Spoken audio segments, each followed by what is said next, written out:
সুপ্রিয় দর্শক ও শ্রোতা মণ্ডলী, আসলে দেখা যায় আমরা জিকির করি, জিকিরের অনেক ফজিলত রয়েছে।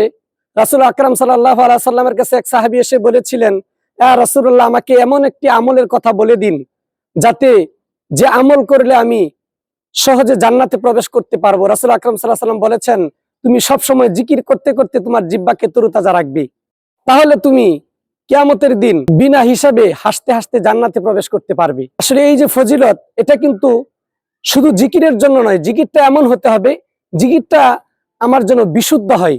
প্রত্যেকটা জিকিরের শব্দ যেন আমি সুন্দরভাবে উচ্চারণ করে করে, লম্বা খাটু এবং গুন্না এই বিষয়গুলো অবশ্যই আমরা খেয়াল করে জিকির করব।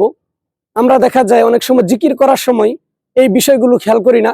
সুবহানাল্লাহ সুবহানাল্লাহ সুবহানাল্লাহ পড়তে থাকি, আলহামদুলিল্লাহ আলহামদুলিল্লাহ, আর লা ইলাহা ইল্লাল্লাহ আমার মতো করে আমি পড়তে থাকি। আসলে এই প্রত্যেকটা আরবি শব্দের যে সঠিক উচ্চারণ, বিশুদ্ধভাবে আমাকে উচ্চারণ করতে হবে।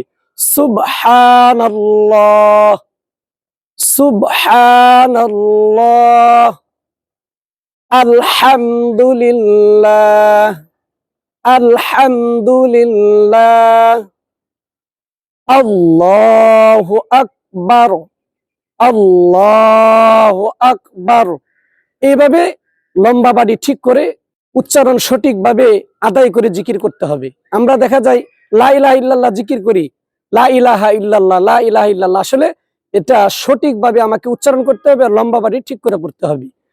যেমন লা ইলাহা ইল্লাল্লাহ লা ইলাহা ইল্লাল্লাহ, লম্বা খাটু সহি শুদ্ধভাবে উচ্চারণ করে এবং প্রত্যেকটা হরফকে যথাযথভাবে তার মাখরাজ থেকে উচ্চারণ করে যদি আমরা জিকির করি, তাহলে কিন্তু আমরা জিকিরের যথাযথ ফজিলত এবং পরিপূর্ণ সওয়াব নেকি আমরা অর্জন করতে পারবো। আল্লাহ তাআলা আমাদেরকে বুঝার ও আমলের তৌফিক দান করুন।